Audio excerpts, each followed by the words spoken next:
తండ్రి భాగంగా ప్రసంగి గ్రంథం మనం ఆ రీతిగా చూసుకుంటే, పరిశుద్ధాత్మ భాగంగా ప్రకటన గ్రంథము పట్టుకోవాలి, అది కుడి చేతితో పట్టుకోవాలి, ఇది ఎడమ చేతితో పట్టుకోవాలి.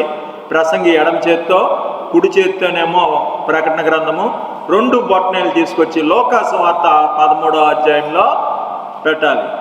దీన్ని ఏం చేయాలంటే ఈ 3 అధ్యాయాలు మీ చేతిలో ఉండాలి.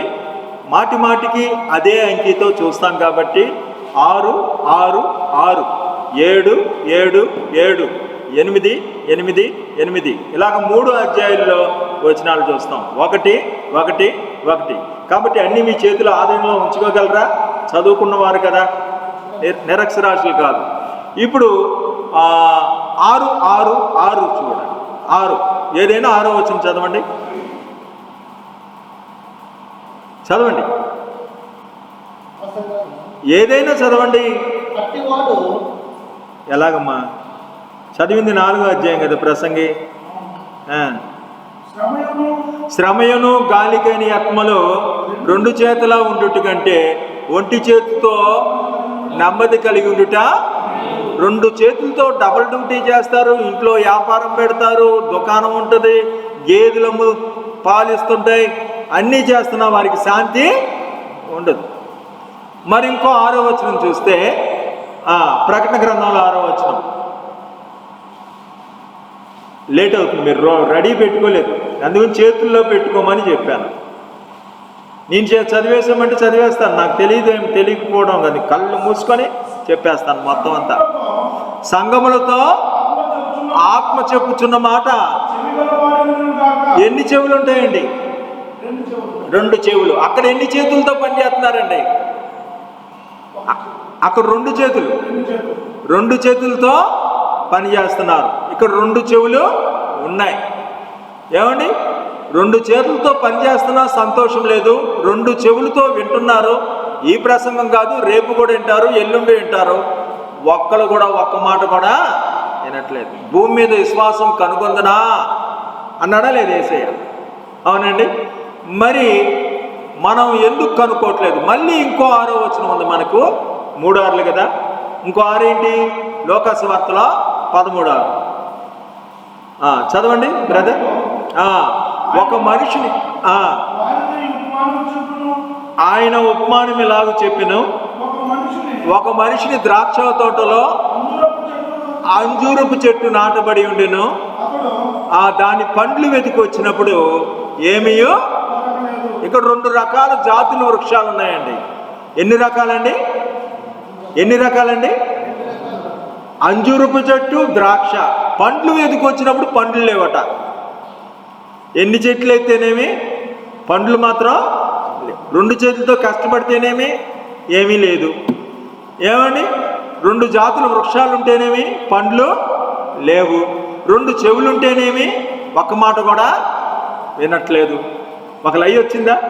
ఈ రైటర్ ముఖం ఆ రైటర్కి తెలియదు, ఆ రైటర్ ముఖం ఈ రైటర్కి తెలియదు. కలవాలని వాళ్ళు ఎప్పుడు ప్రయత్నం చేయలే, కానీ కలుస్తుంటాయి. ఎందుకంటే ఈయనలో ఉన్నది ఆయనలో ఉన్నది ఒకటే దేవుడు. ఇక్కడ 3 ఉన్నారు. ఏమండి? 3 యవనస్తులు ఉంటారు. ఆ 3 యవనస్తులు 3 స్లిప్లు ఇచ్చి ఒక పిచ్చికితికి ఇమ్మంటే ఒకలా గెత్తారా? గెస్తారండి? గీరు, డిఫరెంట్ వస్తుంది. మరి 1000 సంవత్సరాల తేడా ఉన్నా వీళ్ళు ఒకలాగే ఎందుకు చేస్తున్నారు? ఒకవేళ మీరు 3 ఒకలాగే గీశారంటే మీరే ఆశ్చర్యం పడతారు. అవునా? మళ్ళీ 2వసారి గీయమన్నాం అనుకోండి, మళ్ళీ 2వసారి కూడా అలా గీశారంటే మీరు ఇంకా ఆశ్చర్యం పడతారు. అంటే మీ వెనకాతలో ఏదో శక్తి ఉంది బాబోయ్ అనుకుంటారా లేదా? ఇప్పుడు 7వ వచనం చూడండి. ప్రసంగిలో 7వ వచనం. 7వ వచనం. నేను ఆలోచింపగా వ్యర్థమనేది సూర్యుని కింద వ్యర్థమైంది కనబడుతుంది అంటండి. అలాగే లోకాసు వార్తలో 13:7 చదవండి. గనుక ఇదిగో 3 ఏళ్ళ నుండి అంజురపు చెట్లు పండ్లు వెతుకుచున్నాను కానీ ఏమీ దొరకలేదు. ఏమీ దొరకలేదు తర్వాత ఏముందండి? అలా ఉండదండి. చదవండి మళ్ళీ ఒకసారి. ప్రభువు, ఇదిగో 3 ఏళ్ళ నుండి నేను ఒక అంజూరపు చెట్టు పన్ను వెతుకుతున్నాను, కానీ ఏమీ దొరకలేదు. దీన్ని నరికివేయము, దీని వలన ఈ భూమి ఎలా వ్యర్థం. ఇక్కడ వ్యర్థం అంటే అర్థం ఇచ్చాడా? అవునా?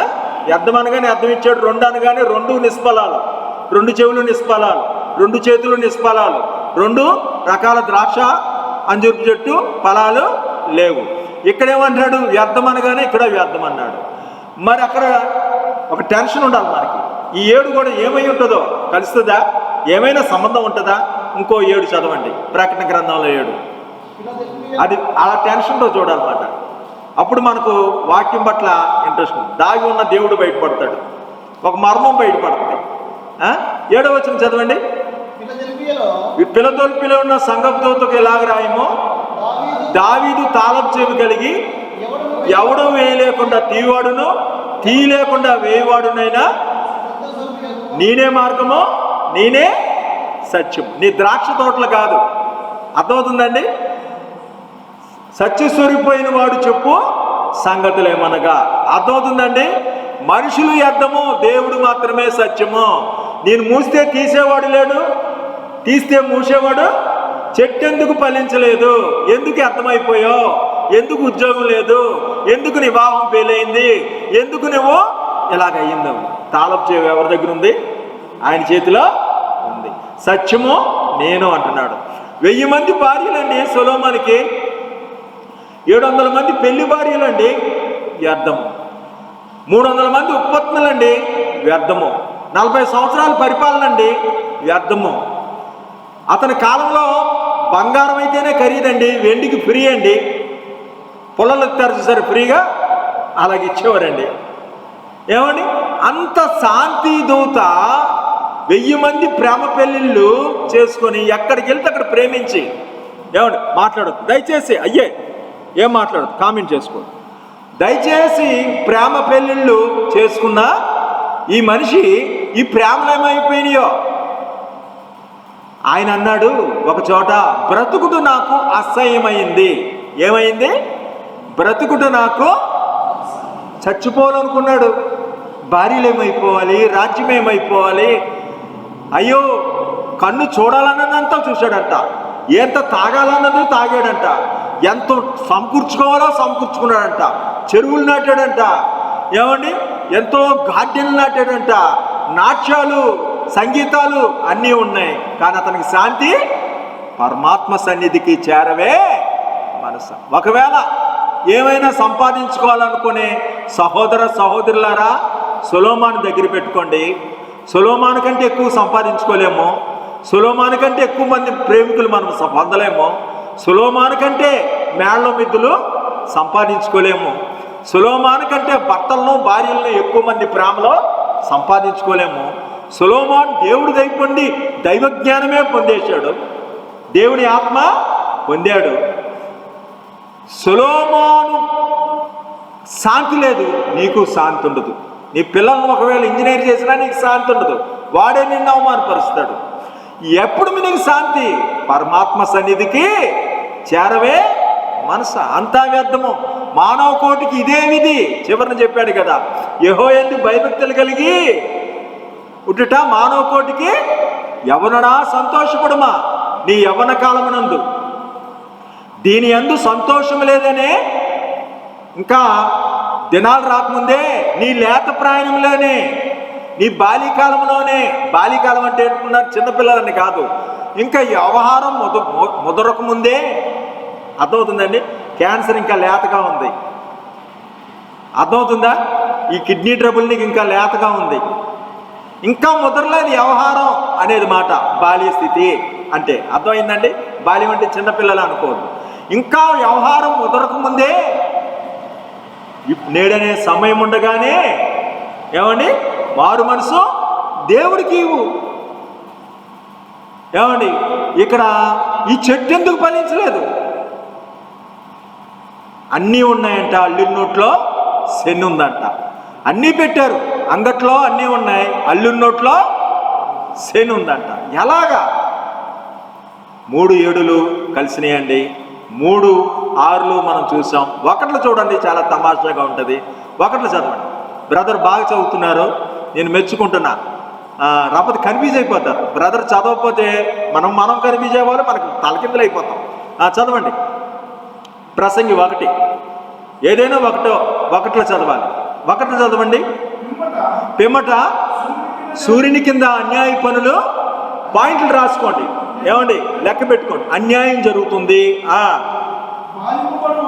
బాధింపబడి వారు ఉన్నారు, ఆదరణ, కన్నీళ్ళు,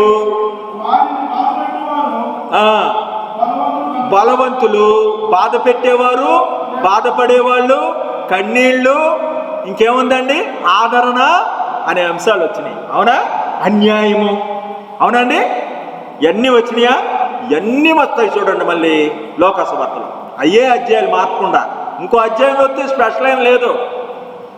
ఇందాక కనెక్ట్ అయినాయి కదా, ఆ కనెక్ట్ అయిన అధ్యాయాల్లోనే మళ్ళీ వదిలిపెట్టకుండా చెప్తాడు. చూడండి లోకసువార్తలో పిలాతు అంటే బలవంతుడు, గలిలయులు బాధపడుతున్నారు, అక్కడ కన్నీళ్లు, ఇక్కడ రక్తము. బలి అంటే అన్యాయము, అవునండి, బలి ఇవ్వడం అన్యాయమేగా. అక్కడ ఏమన్నాడు? అన్యాయం జరుగుతుంది, ఆదరించేవాడు లేడు, బాధ పెట్టేవాడు బలవంతుడు, అడిగేవాడు ఎవడు లేడంటే పిలాతు బలిస్తున్నాడంట మనుషుల్ని. అన్యాయమా కాదా? అక్కడ కన్నీళ్ళు అంటే ఇక్కడ రక్తము. పాత నిబంధనలో సాటుగా చూసి ఏడ్చాడట, కొత్త నిబంధనలోకి వచ్చి స్వయంగా రక్తమో చిందించాడా లేదా? ఓకే, అక్కడ కన్నీళ్ళు, ఇక్కడ రక్తము, అక్కడ అన్యాయము, ఇక్కడ బలి, అక్కడ బలవంతుడు, ఇక్కడ పిలాతు, అక్కడ బాధపడేవారు, ఇక్కడ గలిలయులు, ఆదరించేవాడు. చదవండి లోకసువార్తలో ఆ సంగతి యేసు ఆదరించేవాడు. అర్థమైందండి? ఆదరించేవాడు. అన్ని పొజిషన్లు వచ్చేసినాయా? మళ్ళీ ప్రకటన గ్రంథంలో ఎంత ఆశ్చర్యంగా ఉంది చూసారా, ఎంత వినోదంగా. ప్రకటన గ్రంథంలో మళ్ళీ రావాలి. ప్రకటన గ్రంథంలో ఏమంటున్నాడు తెలుసండి? జీవించున్నావు అనే పేరు మాత్రం ఉంది కానీ నీవు మృతుడివే. ఎందుకని? కన్నీళ్లు కార్చుకుంటున్నావు, రక్తము కార్చావు, ఇదొక బ్రతుక. మరి బలవంతుడు ఎవరు? 7 నక్షత్రాలు చేతపట్టి అని ఉందా చూడండి. 7 నక్షత్రాలు చేతని. ₹1,00,00,000 సెంటు భూమి. కొన్ని చోట్ల భూమి కంటే పెద్దవి ఏమని నక్షత్రాలండి. కొనటానికైనా బరువు ఎత్తడానికైనా బలవంతుడండి. దేవుని 7 ఆత్మలు గలవాడని ఉందో చూడండి. ఉందా? దేవుని 7 ఆత్మలు. ఆత్మ ఎందుకు ఇచ్చారండి యవనస్తులు? ఆత్మ ఎందుకు పంపాడంట? ఆదరణ కర్త. 7 ఆత్మలు గలవాడు, ఆదరించేవాడు, బలవంతుడు. చెప్తున్నాడు, నువ్వు మోసపోతున్నావు అబ్బాయి, జీవించున్నావు అనే పేరు మాత్రం ఉంది కానీ నువ్వు మృతుడివే. అన్యాయం జరుగుతుంది మన బ్రతుకులో. అర్థమవుతుందండి? మనం ఇప్పుడు ఇంటికి వెళ్ళిన తర్వాత 11ంటికి పడుకుంటాం, పొద్దున్న లేస్తాం, ఊరికి తెల్లారిపోద్ది అంతే. అవునా కదా? ఇలాగ 90 సంవత్సరాలు బతికిన వాళ్ళు 30 సంవత్సరాలు నిద్రపోతారు, 30 సంవత్సరాలు రెక్కాడితే కానీ డొక్కాడతాం. 90 సంవత్సరాలు ఎవరు బతుకుతారు? 75 వేసుకోండి. 75 వాళ్ళకి 25 నిద్ర, 25 పని, 50 పోయే. మిగతా 25లో స్నానాలు సంధ్యాలు అన్నీ అయిపోగా కొద్ది సంవత్సరాలు ఉంటాయి. నీతిమంతుడు దుష్టుడైనా సరే ఈ నిద్ర తప్పదు, నీతిమంతుడు దుష్టుడైనా ఈ పని తప్పదు. కొంచెము నీ కాలక్షేపం కార్యక్రమం దేవుని సంగీతంలో, దేవుని స్తుతిలో, దేవుని కీర్తనలో, దేవునికి ఘనత పొందేటట్టుగా ప్రార్థన చేసుకొని నిన్ను కనపరిచే దేవుడు సుఖజీవంతో కొన్ని సంవత్సరాలు ఏ తెగులు నీ గుడారమో సమీపించదు. ఆ దేవుని సన్నిధిలో ఉండక తాగి అష్టాచమ్మ, మా ఇంటి మహాలక్ష్మి, మొగల రేకులు, వారు పవన్ కళ్యాణ్ రా, వాడు కాళ్ళ దగ్గర పేర్లు రాసుకొని ఆ జగన్ బాబు రా, ఈ చంద్రబాబు నాయుడు రా అనుకుని పనికిమాలిన పనులు చేసుకుంటున్నారు. కానీ యేసయ్య అభిమానులుగా సూర్యుని ఎదుట వీరులు కారేనారు. గొప్ప దేవుడు. ఏమంటే ప్రేమతో ప్రాణమును అర్పించావు. శ్రమల సంఖ్యలైనా సూర్యుని ఎదుట వీరులు.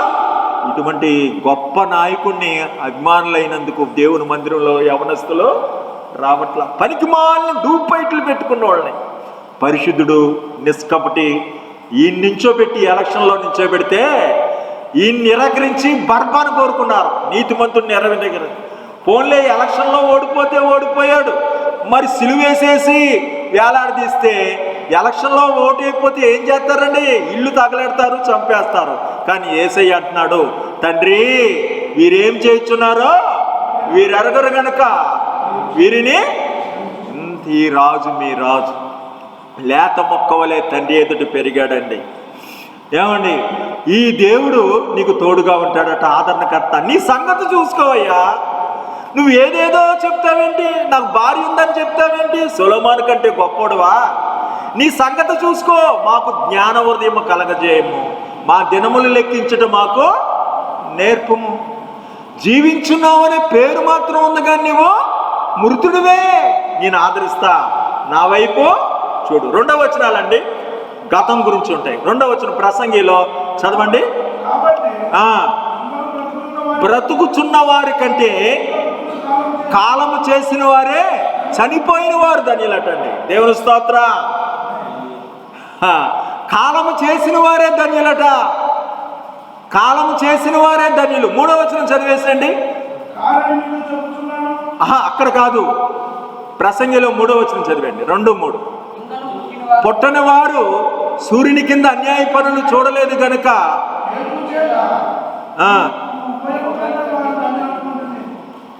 3వ వచనంలో ఏముందండి? పుట్టని వారు ధన్యులు. హల్లెలూయా. పుట్టని వారు ధన్యులట, చచ్చిపోయిన వారు ధన్యులట అండి. 2వ వచనంలో ఏముందండి? కాలము చేసిన వారే ధన్యులు. 3వ వచనంలో ఏముందండి? పుట్టని వారు ధన్యులు. పుట్టనోళ్ళు ధన్యులు, వాళ్ళకి అన్యాయం ఏమీ తెలియదు. అర్థమవుతుందండి?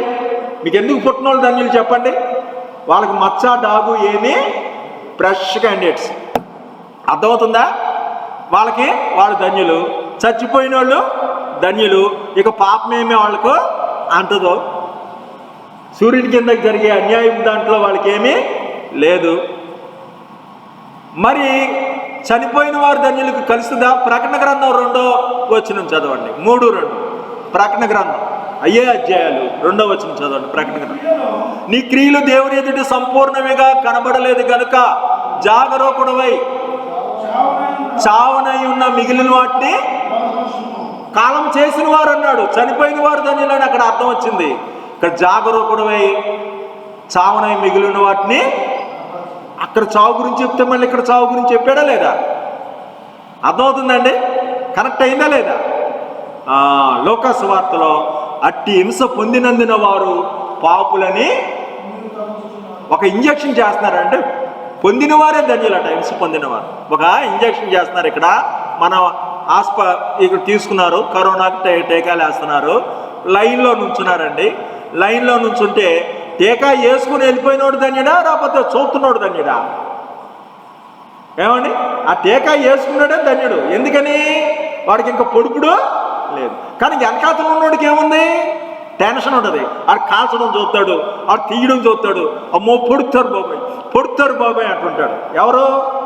వెనకాతలు ఉన్నోడికి ఎవరికి పొడిపించి బయటికి వెళ్ళిపోతాడే గుమ్మం దాటి. ఆయనకి ఇంకేం బాధ ఏమి? అర్థమైందా? గతమే ధన్యత. బైబిల్ ఎప్పుడు గతమే ధన్యత అంటుంది. రాబోయేది ఎప్పుడు క్షేమకరమో కాదని జ్ఞానైన ప్రసంగి చెప్పాడు. హింస పొందిన వారి ధన్యులు. అర్థమవుతుందండి?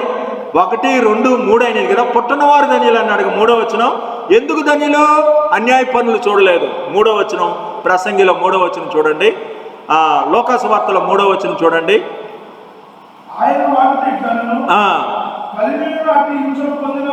వారు పాపులు అనుకుంటున్నారా?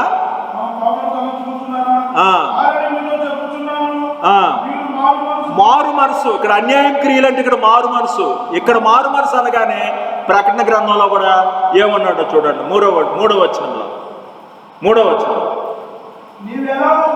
నువ్వు ఎలాగ ఉపదేశం పొందితివో ఎలాగ వింటివో జ్ఞాపం చేసుకొని మారు మనసు పొందు. శుద్ధత గురించి వచ్చిందండి. మారు మనసు అంటే మారు మనసు అన్నాడు. అక్కడ అన్యాయ పనులు చూచి శుద్ధత గురించి 3వ వచనాల్లో వచ్చింది. ఎందుకు పుట్టిన వారు ధన్యులు? పరిశుద్ధులు. నువ్వు మారు మనసు పొందాలి. నువ్వు మారు మనసు పవిత్రత గురించి 3వ వచనాల్లో వచ్చింది. గతం గురించి బెటర్ అనేది 2వ వచనాల్లో వచ్చింది. అన్యాయము, బలము, ఆదరణ ఇవన్నీ ఎక్కడొచ్చినాయి? 1వ వచనాల్లో వచ్చినాయి. 6 చూసేసాం, 7 కూడా చూసాం. మనం ఏం ఒక్క కథ కూడా చెప్పుకోలేదు. 4వ వచనాల్లో రోషాలు ఉంటాయండి. మనిషి ఎందుకు బతుకుతాడంటే రోషం కోసం బతుకుతాడు. చదవండి, ప్రసంగిలో 4:1. కష్టమంతియు నేర్పుతో కూడిన పనులన్నీ రోష కారణాలన్నీ రోష కారణాలు. ఇది అర్థమే. ఏవో మా ఫలానా కులం అండి, నేను ఇంజనీర్నండి, కరణం గారండి పంచాయతీ ప్రెసిడెంట్ అండి, సంఘ పెద్దండి, అబ్బాయి ఏమండి డాక్టర్ గారండి, ఫలానా కులస్తుడండి, ఇంత కోటేశ్వరుడండి. ఇవన్నీ రోష కారణాలట. ఈ లోకాసువార్తలో ఆ గొప్పలేంటో చెప్తాడు చూడండి. సిలోహిలో గోపురం కూలి చచ్చిన 18 మంది యెరూషలేములో ఉన్నవారు కంటే పాపులు అనుకుంటున్నారా? ఎలా కనెక్ట్ అవుతుందో చూడండి. గోపురం ఎందుకు కట్టారు? మీకు గుర్తుందా? బాబేలు గోపురం, పేరు సంపాదించుకోదామనే గోపురం. గోపురం అంటే ఈయన టవర్ ఎంత ఉంటే అంతకంటే ఇంకో టవర్ పెడతారు, ఎత్తుగా ఉన్నత స్థితి. ఈ గోపురం కడతానికి ఏం కావాలి? డబ్బు కావాలి. గోపురం కడతానికి ఏం కావాలి? ఇంజనీర్ కావాలి. గోపురం కడతానికి ఏం కావాలి? ఆ పైకి తీసుకెళ్లే బరువులు ఎత్తేవాళ్ళు కావాలి. బరువులు ఎత్తేవారు చచ్చిపోయారంట, అక్కడున్న జ్ఞానులు చచ్చిపోయారంట. డబ్బు గలవాడు కూడా చచ్చిపోతాడా లేదా? 18 మంది చచ్చిపోయారు. అరక మీద అరక, స్లాబ్ మీద స్లాబ్, స్లాబ్ మీద స్లాబ్ వేశారు, కడుతుంది కూలిపోయారు. అక్కడ ఇంజనీర్ ఉన్నాడో, డబ్బు గలవాడు ఉన్నాడో చచ్చిపోయాడు. ఏమవుతుంది ఇక్కడ? అర్థం ఏంటంటే సూర్యుడు తన సౌరత్వం బట్టి కానీ, జ్ఞాని తన జ్ఞానం బట్టి కానీ, ఐశ్వర్యంతుడు తన ఐశ్వర్యం బట్టి ఆశించుకోడు. దేని బట్టి అర్చించాలో ప్రసంగిలో, ప్రకటన గ్రంథంలో క్లియర్గా చెప్తాడు. అర్హత గొప్ప దేని బట్టి? ప్రకటన ఆ ప్రసంగిలో, ఆ ప్రకటన గ్రంథంలో 4వ వచనం చదవండి. అయితే తమ వస్త్రాలు అపవిత్రపరచుకుని కొందరు సార్దీసులోని యొద్ద ఉన్నారు. అది హల్లెలూయా. పేద లాజరుకుంది అర్హత, ఏ మేడలో కట్ల. వారు అర్హులు. అర్థమవుతుందండి? వారు అర్హులు. మేడలు కడితే అర్హత, ఎమ్మెల్యే గెలిస్తే అర్హత, నీ రోషం అర్హత. దేని ఎంత దర్శించాలి? గొర్రె పిల్ల రక్తంలో తమ వస్త్రాలు ఉతుక్కున్నవారు ధన్యులు. అర్థమైందండి? 5వ వచనం.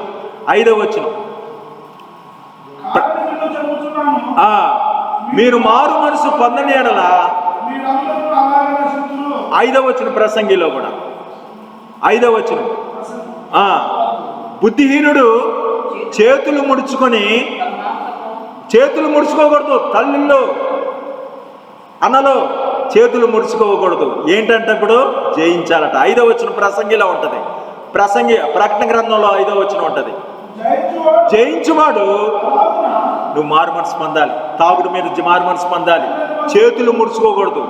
చేతులు అంట, సోమరోడు చేతులు అంట భోజనం పెట్టాడంట, ద్రాక్షరసం పెట్టాడంట, తన మాంసం పెట్టాడంట. ఇది తినేయ్యా అంటే నోటి దగ్గరికి ఎత్తుకోవడం కష్టం అంటాడంట. మీ పసిబిడ్డకి ఎప్పుడైనా తీసుకొస్తారు, లేటుగా వచ్చినప్పుడు నిద్రపోతాడు, వాడిని తినాలని ఏం చేస్తారు? లేపారు అనుకోండి, వాళ్ళు లేపుతాడు, పొట్లం విప్పి వాడు ఎదురుగా పెడితే ఇలా తింటున్నట్టు తింటాడు, నోటి దగ్గర ఎట్టుకుంటాడు, నిద్రపోతుంటాడు. అవునా కదా?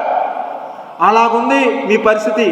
మీకు లోకం మత్తు పట్టేసింది, నోటి దగ్గరికి ఎత్తుకోవట్లేదు, యేసయ్యని స్వీకరించలేకపోతున్నారు. ఇదే అనుకూల సమయం.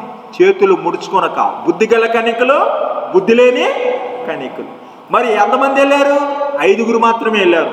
మిగతా వారు చేతులు ముడుచుకున్నారు. 10 మంది నిద్రపోయారు. నిద్రపోవడం తప్పు కాదు. చాలా మంది నిద్రపోయారని 5గురు అనుకుంటారు.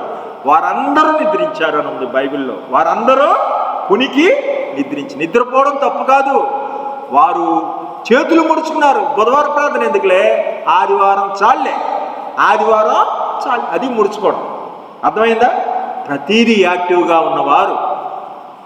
ఆదివారం చాలనుకుంటే నూనె అయిపోయింది. ఆదివారం నూనె వాళ్ళు అయిపోయింది. ప్రతిరోజు వస్తారే, వాళ్ళకి నిలిచి ఉంది, పెండ్లి కుమారుడు రావడం ఆలస్యమైతే డ్యూటీలో ఆదివారం వచ్చినోడికి మాత్రం అయిపోయింది నూనె, ఆయన రావడం ఆలస్యమైంది. కాబట్టి ఏమండి 5 కూడా కలిసినాయి, జయించాలి. 6, 7 చివరిగా మనకి ఇంపార్టెంట్ 8వ వచనం చదువుదాం. దేవుని స్తోత్రం. ఒంటరిగా ఉన్న ఒకడు కలడు, జతగాడు లేడు, కుమారుడు లేడు. ఎవరి నిమిత్తం కష్టపడుతున్నావు? ఎవరో తెలుసా ఒంటరి? ఆయనను అతడు ఎడతెగక నువ్వు ఒంటరివి అండి. ఎవరో తెలుసా? నేను ఒంటరిని, నీవు ఒంటరివి. నీవు తప్ప నాకీ లోకంలో ఎవరున్నారయ్యా, నీవు తప్ప నాకీ లోకంలో ఏదున్నాదయ్యా. ఏమండి, సొలొమోను 1000 మంది భార్యలు కలిగి ఒంటరిగా ఇచ్చాడు. యాకోబు యబ్బోతు దగ్గర ఒంటరిగా మిగిలిపోయాడు. 14 సంవత్సరాలు ప్రేమించాడు. నీ ముఖం మనోహరమో, నీ స్వరమో మహధుర్యమో అనుకుంటూ ప్రేమించి యాకోబు ఒంటరిగా మిగిలిపోయి, ఏమండి, యాకోబుతో కలిసి ప్రార్థన చేయడానికి ఒక్కళ్ళు కూడా నిలవలా. యాకోబు ఒంటరిగా మిగిలాడు. అన్న నరకడానికి వస్తున్నాడు. నా పరిస్థితి ఏంటో అర్థం కావట్లేదు, నన్ను దీవిస్తే కానీ నేను. దావీదు చెప్తాడు, 8 మంది భార్యలున్నా పిల్లలున్నా ఆకాశం ముందు నువ్వు తప్ప నాకు ఎవరున్నారు? నువ్వు నాకుండగా లోకంలో ఏది? నువ్వు నాకు ఇంకా వాళ్ళు పిల్లలు ఉన్నారన్నారంటే నిన్ను చేస్తాడు ఏకాంతంగా. అందులో అనుమాన పడక, అప్పుడు మాత్రమే భక్తుడు అవుతావు. యేసేపును గోతులో తోశారు, ఒంటరయ్యాడు. మోషేను తరిమేశారు, ఏమన్నా తరమకుండానే పారిపోయాడు, అడవిలో ఒంటరిగా ఉన్నాడు. అర్థమవుతుందండి? ఇశ్రాయేలు ప్రజలను కూడా అడవిలోకి తీసుకెళ్లారు. దావీదు ఒంటరయ్యాడు. ఎవరైతే ఒంటరిగా వెళ్ళారో యాకోబు కానీ, ఇస్సాకు కానీ, అబ్రాహాం కూడా నీ బంధువుల్ని స్నేహితుల్ని విడిచిపెట్టి బయలుదేరు అని చెప్పిందని. నువ్వు ఏకాంతంగా యేసుతో ఉండకపోతే నువ్వు భక్తుడివి కాదు. నీకు ఇంకా భక్తి రాలేదు. నాకు కోళ్ళు ఉంది, కొడుకున్నాడు, నాకేమయ్యా అనుకున్నామో నువ్వు మోసపోతున్నావు. ఏమండి, నువ్వు ఎవరి నిమిత్తం కష్టపడుతున్నావు? అయితే నిన్ను ప్రేమించే స్నేహితుడున్నాడు. నువ్వు అగ్ని ఆరదు, పురుగు చావదని ఉంది. ఏ సహోదరుడు అతన్ని రక్షించలేడట. అదేంటో చూడండి. ఇంకో 8 నీ కోసం ఎలా ఉన్నాడో ఒక ఆయన. 8వ వచనం చదవండి లోకాసు వార్తలో. అయ్యా, దాని చుట్టూ తవ్వి ఎరువేయి మట్టుకు ఈ సంవత్సరం కూడా ఉండనిమ్ము. ఏమండి, నీ కోసం విజ్ఞాపన చేశాడు, ఫలాలు లేవని. లెక్కలేసుకున్నాడు, లెక్కలేస్తున్నాడు. అపవాది లెక్కలేస్తున్నాడు. ఇతడు మంచోడు కాదు, ఇతడు బూతులాడతాడు, చెడ్డ బలం ఇస్తాడు అంటే దేవుడికి కూడా కోపం వచ్చింది. నరికివేయమంటున్నాడు. ఏమన్నాడు? కట్ ఇట్ డౌన్, నరికివేయమంటే నీ కోసం విజ్ఞాపన చేసిన తోటమాలి. ఎవరండి తోటమాలి? వ్యవసాయదారుడు ఎవరు? తోటమాలి ఎవరు? తండ్రి వ్యవసాయదారుడు. ఎవరండి తోటమాలి? యేసయ్య. తండ్రి కుడిపార్శ్వన ఏం చేస్తున్నాడు? నీ కోసము విజ్ఞాపన చేస్తున్నాడు. దేవుని స్తోత్రం. నీకు తోడుగా గాలి వీచి జాలి విడిచి అటులే దాన్ని వదిలివేతివా అన్నట్టుగా జాలి విడిచేవాడు కాదు, విడవని దేవుడు. నిన్ను పట్టుకొని ఈ సంవత్సరం కూడా ఉండనిమ్ము అని ఆయుష్ ఇస్తున్నాడు. ఇంకేం చేశాడంట? 8వ వచనం ఇంకోటి ఏం చేస్తున్నాడు? నీ తోడు. 8వ వచనం ప్రకటన గ్రంథంలో, నీ క్రియలు నేను ఎరుగుదును, ఎటువంటి పనులు చేస్తున్నావు నేను ఎరుగుతున్నాను. నువ్వు నీతిగా ఉండలేవు, కొంచెమే శక్తి ఉంది. నా నామము ఎరగనలేదు, తలుపు నీ ఎదుట తీసి ఉంచి ఉన్నాను. హల్లెలూయా. పరలోకం మనకు తెరవబడదండి. స్త్రీ పురుష కలయికతో అమ్మా నాన్న కలిసి పుట్టిన ఈ శరీరం పరలోకం వెళ్ళదు, ఈ జీవి వెళ్ళడు. తన శరీరాన్ని చీల్చుకొని తలుపు తీశాడు. హల్లెలూయా.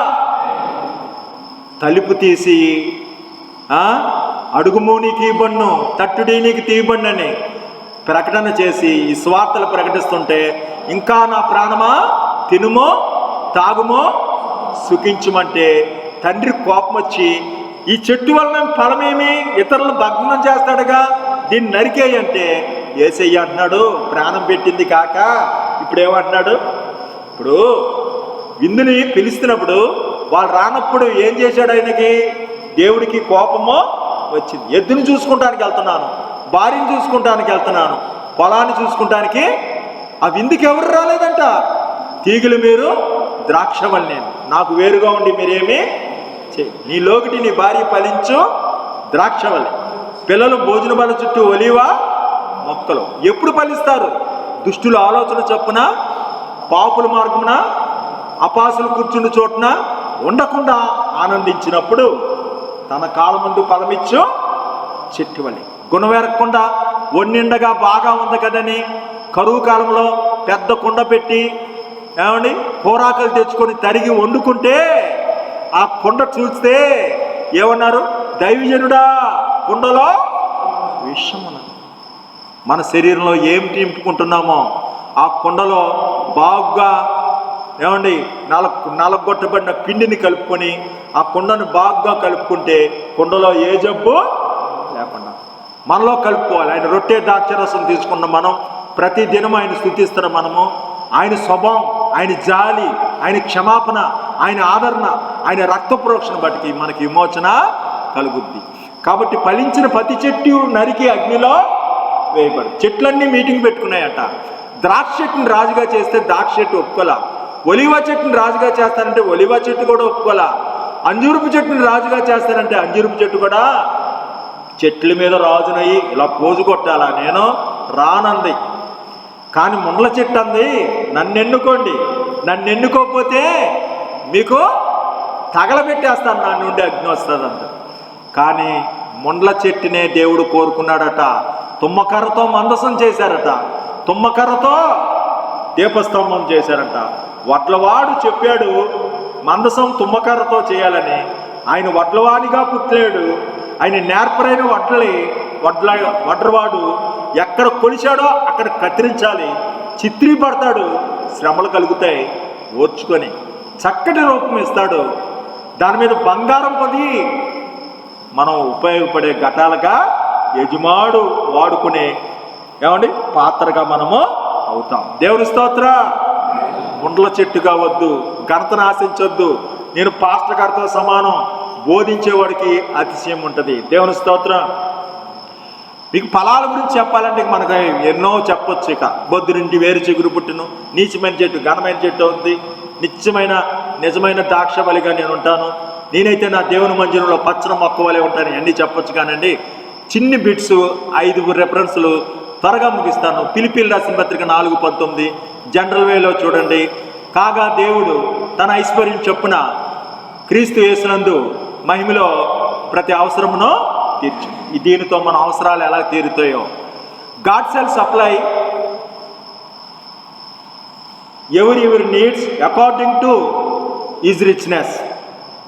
దేవుడు తన ఐశ్వర్యం చొప్పున క్రీస్తు యేసునందు నీ అవసరత తీరట్లేదంటే దేవుడి ద్వారా నువ్వు ఐశ్వర్యం లేదన్నమాట. ఈ ఐశ్వర్యం నువ్వు ఇవ్వాలి. ఫలాలు లేని చెట్టుని నరికేశాడు, ఏమి అర్పించి దేవుణ్ణి ఆరాధన చేస్తావు? నీ నుంచి చూస్తే బూతులు, పోకిరి మాటలు, ఏమండి మత్సరము అవి రాకూడదు. ప్రేమ ఫలము, ఆత్మ ఫలము, ఏమండి సాత్వికము, ఆశా నిగ్రహము, ఈ మంచి ఫలాలు ఇవ్వాలి. ఏ ఫలాలు ఇస్తున్నావు? చిన్ని బాలుడు 5 రొట్టెలు 2 చేపలు ఇచ్చాడు. బీదిరాలు 2 కానుకలు ఇస్తే దేవుడు దృష్టిలో గొప్పగా ఎన్నుకున్నది. నీవు వలన ప్రయోజనమేమి? ఒక మనిషిని ఆత్మను రక్షిస్తావా? కనీసం ఇంట్లో వాళ్ళని రక్షించుకుంటావా? ఏంటది? చదవండి ఒకసారి. ఫిలిప్పీ 4:19 కాగా దేవుడు తన ఐశ్వర్యం చొప్పున క్రీస్తు యేసునందు మహిమలో ప్రతి అవసరమును, ఇక్కడ భాగాలు విభజించాలని. దేవుడు తన ఐశ్వర్యం చొప్పున, తన ఐశ్వర్యం ఉందా? ఐశ్వర్యం చొప్పున ఉందండి. తన ఐశ్వర్యం వేరా, మన ఐశ్వర్యం వేరండి. తన ఐశ్వర్యం అంటే యెషయా గ్రంథం 33:6లోకి వెళ్ళిపోయామండి.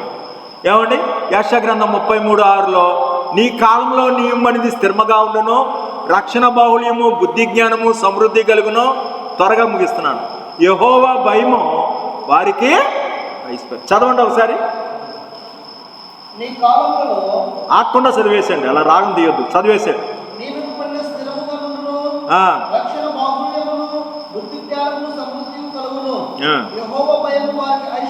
చెప్పండి అన్నలు తమ్ముళ్ళు, యెహోవా భయము అనండి. యెహోవా భయము ఐశ్వర్యము. ఇది ఉంటే నువ్వు ఐశ్వర్యవంతుడు, దేవుడికి లెక్క అనమాట. నా తలంపులు నీ తలంపులు వంటివి. ధనవంతుడితో చెప్పాడు నువ్వు దరిద్రుడు, దిక్కుమాలువాడు, దౌర్భాగ్యుడు అన్నాడు. ఎందుకని? అతనికి భయమో లేదు. గుడికి ఇద్దరు వచ్చారు, పరిసేయుడు సుంకరి. ఎవరు ప్రార్థన ఆలకించాడు?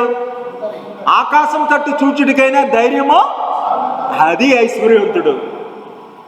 సిలువ మీద దొంగ ప్రార్థన ఎందుకు ఆలకించాడు? నువ్వు దేవుడికి భయపడవా అంటున్నాడు. ఆయన తిడితే ఈయనకు భయం వేస్తున్నాడు. అర్థమైందండి? ఎవరు ఐశ్వర్యవంతుడు? సిలువ మీద దొంగ ఐశ్వర్యవంతుడు. అందుగురించి ప్రకటన గ్రంథంలో నువ్వు దరిద్రుడు అనుకుంటున్నావు, కానీ చాలా ధనం. నరకంలో పడిపోతాను బాబోయ్ అనుకున్నాడే, వాడు చాలా ధనవంతుడండి. చాలా ధనవంతుడండి. ఎవడు చూడొచ్చాడు రా అంటాడే, వాడికంటే దరిద్రుడు లేడండి. నరకంలో పడిపోతాను బాబోయ్ అని అడుగుతాడే, అదే ఐశ్వర్యం. హల్లెలూయా. భయమే జ్ఞానానికి మూలం. అర్థమైందండి? స్తంభం ఎవరు? జ్ఞానానికి మూలం ఎవరు? భయం.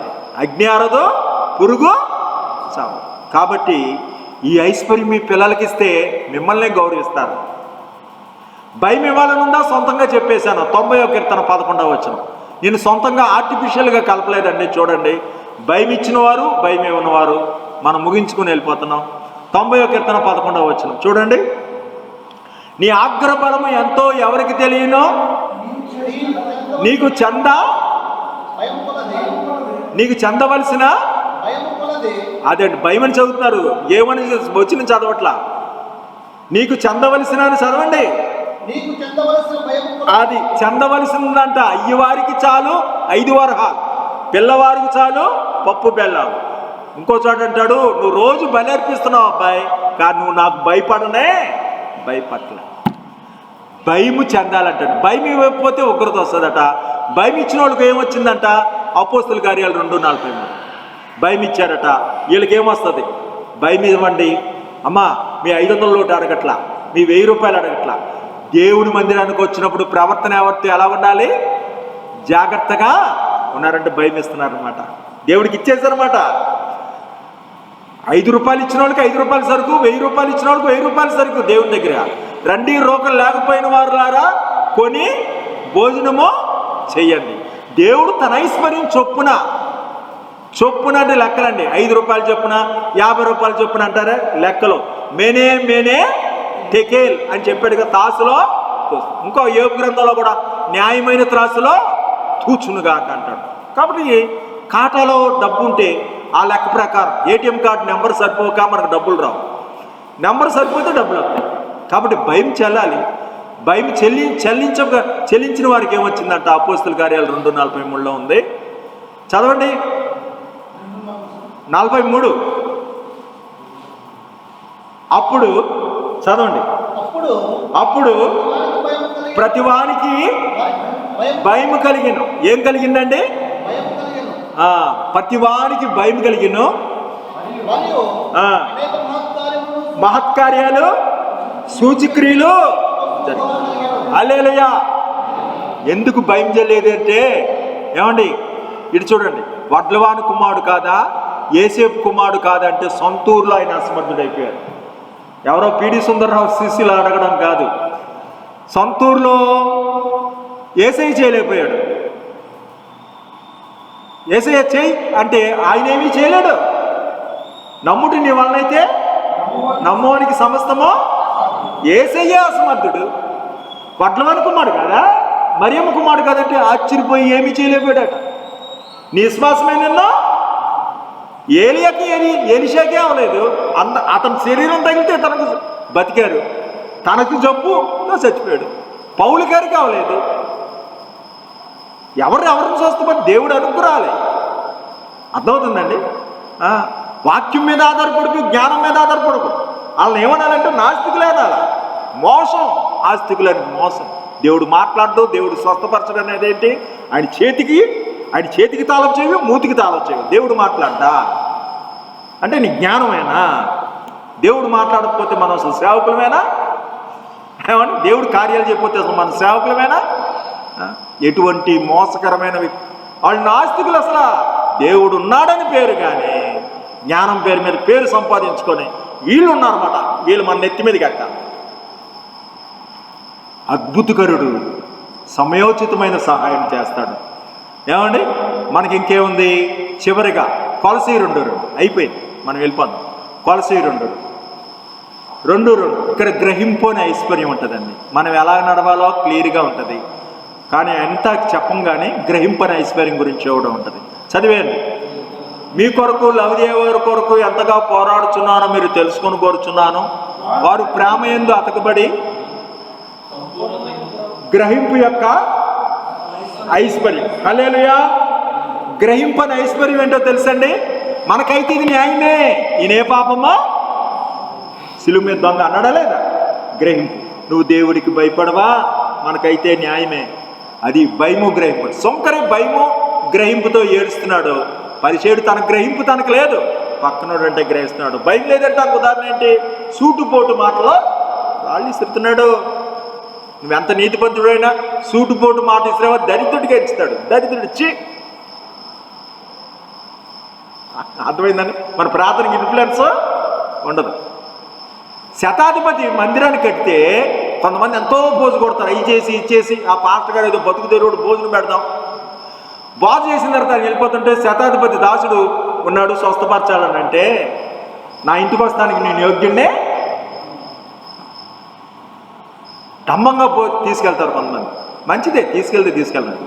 కానండి నా ఇంటికి వస్తానికి నేను యోగ్యుని కాదు. ఒకడు రమ్మంటే వస్తాడు, ఒకడు పొమ్మంటే పోతాడు. పోలీసుడు నువ్వు మాట మాత్రం ఇస్తే నా దాసుడు. భయము గ్రహింపు శతాధిపతిలో కూడా ఉన్నాయి.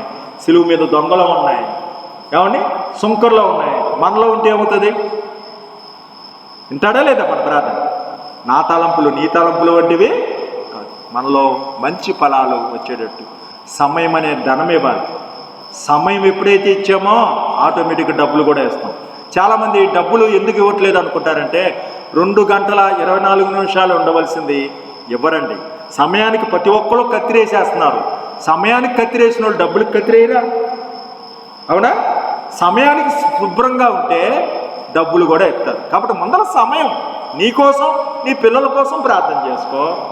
అవునా? సమయం ఇవ్వండి. సమయం కూడా ఐశ్వర్యమే. Time is gold. భయం అనే ఐశ్వర్యము, గ్రహింపు అనే ఐశ్వర్యము. ఏమండి, వీటి చొప్పున మనము దేవుడి దగ్గర మన అవసరతలో తీరుతాయి. దయాళురు అప్పించేవారు భాగ్యవంతులు, ఇంకెన్నో చెప్పొచ్చు. ముగిస్తున్నాను. దేవుడికి దృష్టిలో ఆ వేరు లోతుగా లేనందున మనం ఫలించలేము. పైన ఉన్న చెట్లు కాయలు కాయవు. నీటి కాలువల యారానో నరుల యందును జ్ఞానమందు అతిశిస్తే ఎడారిలోని చెట్టు వలె ఉంటాం. కానీ దేవుని యందు నమ్మికించువారు వర్షం లేని కాలమున చింతపడదు, కాపు మానదు. ప్రార్థన చేసుకుందాం. నీలోకిటి నీ భార్య ఫలించు ద్రాక్షవని. ఎంతమంది పీచేసినా ఏసే ఫలించు కొమ్మ. చెరసాల్లో ఫలించాడు, పొతిఫర్ ఇంట్లో ఫలించాడు. ఎంతమంది కుట్ర చేశారో అన్ని చోట్ల, ఎంతమంది కుట్ర చేసినా అన్యాయం జరిగిన ఫలించు కొమ్మ. జీవాధిపతి అయినా ఎండిని ఎముకుల్లారా లెండి. ఎండిపోయిన అనుకుంటున్నారేమో, మొద్దులోను కూడా చిగురు పుట్టిస్తా. ఆ ఎముకలు వచ్చి జీవం వచ్చి, నరాలు వచ్చి, మాంసం వచ్చి, జీవం ఉదగా సైనికులై వెళ్ళిపోతున్నారు. ఎండిన ఎముకలను బతికించిన నేను బ్రతికించలేనా? నా ఎందు నిలిచి ఉండడు. 10 దినాలు నిలిచిన వారికి పైనుండి అగ్ని వచ్చేసింది. బలహీనుడైన పేతురు గొప్పవాడిగా అయిపోయాడు. బాప్తిసం పొందిన మనము ఎంతసేపు నిలిచి ఉంటున్నాం? నీటి కాలువల ఎవరన్నాడు, నిలిచి ఉండుడి. యెరూషలేము నుండి నిలిచి ఉండక ఎరుకోకు దిగజారిన యవనస్తుడు దొంగల చేత పట్టబడ్డాడు. మంచి సమరయాలుగా ఉన్న మనం మరి ఇతరులను కట్టబడిన గాడిదలు లాంటి వారిని ఇంకా తీసుకొచ్చి మనం కూడా ఆ స్థుతిలోను, ఆ ప్రార్థనలోను, ఆ దేవుని చలనచిత్రాల్లోనూ, దేవుని సంగీతంలోను, దేవుని వాక్యంలోను, దేవుని ప్రార్థనలో ఆనందించి ఫలించే మొక్కలుగా ఉంటాం. మహోన్నతుడు, సర్వశక్తివంతుడు, సర్వాధికారి ఈ బిడ్డలు యవనస్తులు తమ కాళ్ళ ముందు ఫలమిచ్చి చెట్లు వలె చేయాలి. దేవా ఏసే ఫలించి కొమ్మన్నావు. దుష్టుల ఆలోచనలు ఎవరు ఫోన్లలో చూసినా ఎవరు టీవీలో చూసినా ఎక్కువైపోతున్నాయి. అయ్యా వీరైతే నీ యందు ఆనందించి నీ సంగీతంలో, నీ స్థుతిలో, నీ చలనచిత్రాల్లో, నీ సంగీతంలో ఆనందించేవారికి వచ్చండి. వారి చదువులు దీవించండి, వారి వృత్తులను దీవించండి. వారి నాయన జీవితాలు దీవించండి, వారి భార్యలను దీవించండి. దేవనైనా వారి పిల్లలను దీవించండి. ఈ బిడ్డలు చేరినంత సఫలత్వం దయచేయండి.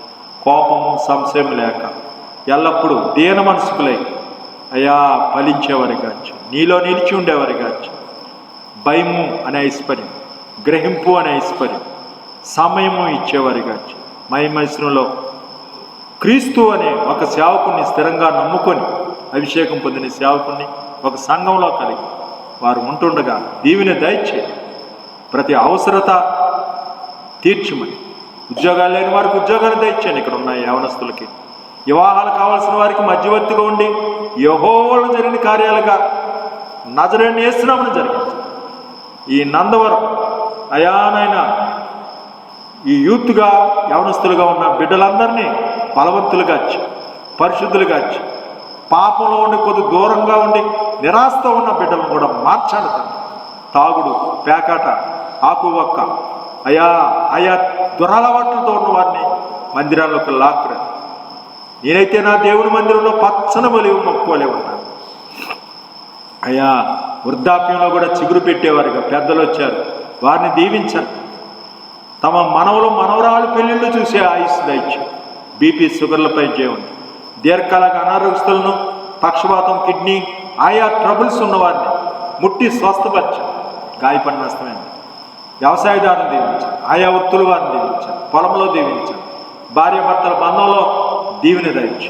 తమ సాటి సాయాలు ప్రార్థించేవారి కావచ్చు. ఉదయం బయలుదేరి వెళ్తుండగా పనుల్లో తోడుగొండండి. అప్పుల్లో ఉన్నవారిని అప్పుల నుంచి విడిపించండి. విడిపోయిన భార్యాభర్తలను కలపండి. సేవకులుగా నిలబడాలనుకున్నారికి నీ అభిషేకం దయచేయండి. పాపంలో ఉన్న, తాగుడులో ఉన్న వారిని కూడా విడుదల దయచేయండి.